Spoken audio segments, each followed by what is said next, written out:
प्रदेश की सरकार में गुंडे, बदमाशों और माफियाओं के खिलाफ ताबड़तोड़ एक्शन हो रहा है। असद से लेकर अनिल दुजाना तक का जहां एनकाउंटर में मार गिराए गए हैं, तो वहीं एक और बदमाश बदन सिंह बुद्धू पर भी योगी सरकार अब शिकंजा कसने की तैयारी में है। जो बता दें कि हिंदू हो या मुसलमान, अब योगी सरकार किसी भी गैंगस्टर को बख्शने के मूड में नहीं है। इसलिए यूपी में सीएम योगी डंके की चोट पर कह रहे हैं कि यूपी में माफिया अतीक हो गए हैं और माफियाओं की पैंट गीली हो रही है। और अब लगता है कि योगी आदित्यनाथ के यही तेवर की नकल अब दिल्ली के सीएम अरविंद केजरीवाल भी करने लगे हैं।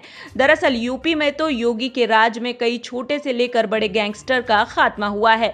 हाल ही में हुए एनकाउंटर की वजह से इन दिनों यूपी की राजनीति तो गरमाई हुई है। चाहे सपा सांसद अतीक अहमद हो या उनके बेटे असद अहमद या फिर उनका भाई हो, एनकाउंटर में इन्हें मौत के घाट उतार दिया गया। यूपी से इन तीनों का खात्मा हो चुका है। इतना ही नहीं, कुछ दिन पहले यूपी पुलिस ने एक और एनकाउंटर किया।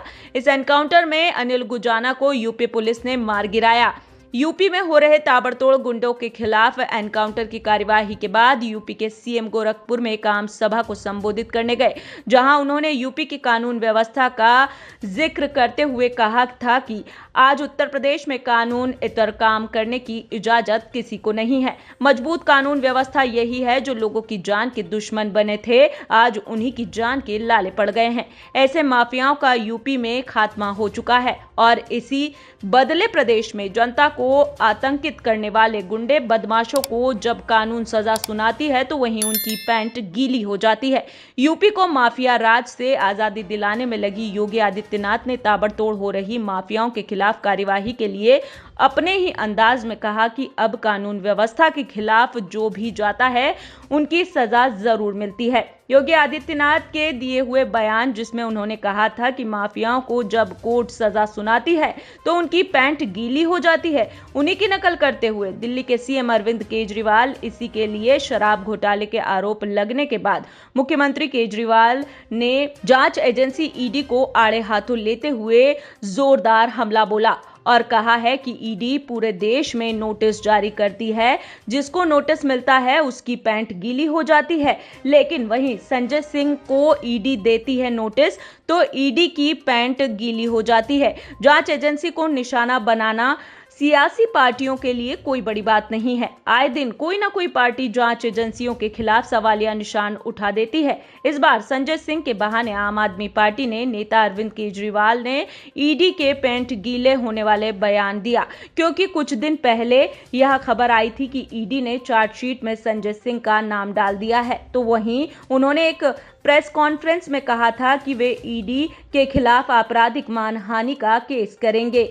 इसके बाद संजय सिंह ने ईडी को लीगल नोटिस भी भेजा था, जिसके जवाब में ईडी ने संजय सिंह को नसीहत देते हुए कहा था कि ईडी जैसी नामी गिरामी जांच एजेंसी को बदनाम करने का काम कर रहे हैं। उन्होंने यह भी कहा है कि कोर्ट में लंबित मामलों पर मीडिया में टिप्पणी नहीं करनी चाहिए। इतना ही नहीं, ईडी ने यहां तक भी कहा था कि हमारी चार्जशीट में संजय सिंह का नाम 4 जगह लिखा हुआ है।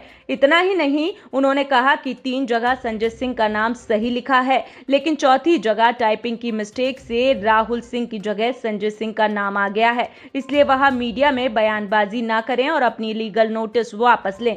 इस बयान के बाद आम आदमी पार्टी के नेता सौरभ भारद्वाज बार बार यह कह रहे हैं कि ईडी ने संजय सिंह से माफी मांगी है, लेकिन ईडी के इस लेटर में कहीं भी माफी का जिक्र नहीं किया गया है। बहरहाल आपको बता दें कि भ्रष्टाचार के खिलाफ निकली आंदोलन से आम आदमी पार्टी कथित तौर पर शराब घोटाले में बुरी तरह से फंसी हुई है। आम आदमी पार्टी के नेता पिछले कई दिनों से जेल में हैं। उन्हें केजरीवाल सरकार जमानत भी नहीं दिलवा पा रही है, जिसकी वजह से सीएम अरविंद केजरीवाल को डिप्टी सीएम मनीष सिसोदिया से इस्तीफा भी लेना पड़ गया है। यह पूरा मामला साल 2021 में शुरू हुआ था, जब केजरीवाल सरकार ने 17 नवंबर 2021 को नई एक्साइज पॉलिसी लागू की थी। दिल्ली सरकार ने इस नीति के लागू होने के बाद राजस्व में इजाफे के साथ माफिया राज खत्म होने का तर्क दिया था, लेकिन हुआ इसका उल्टा। राजस्व का भी नुकसान हुआ और दिल्ली के तत्कालीन मुख्य सचिव ने साल 2022 में एलजीबी के सक्सेना को रिपोर्ट सौंपी थी, जिसमें मनीष सिसोदिया पर शराब कारोबारियों को अनुचित लाभ पहुंचाने का आरोप लगा था। इसी मामले में सिसोदिया फरवरी महीने में ऐसे जेल गए कि आज तक बाहर नहीं आ पाए। इस पूरे मामले में सीएम केजरीवाल जिस तरह से योगी आदित्यनाथ की नकल करते हुए दिखाई दे रहे हैं कि संजय सिंह वाले बयान को लेकर वे कह रहे हैं कि ईडी की पैंट गीली हो गई है। ये कहां तक सही है? आप कमेंट कर हमें जरूर बताएं।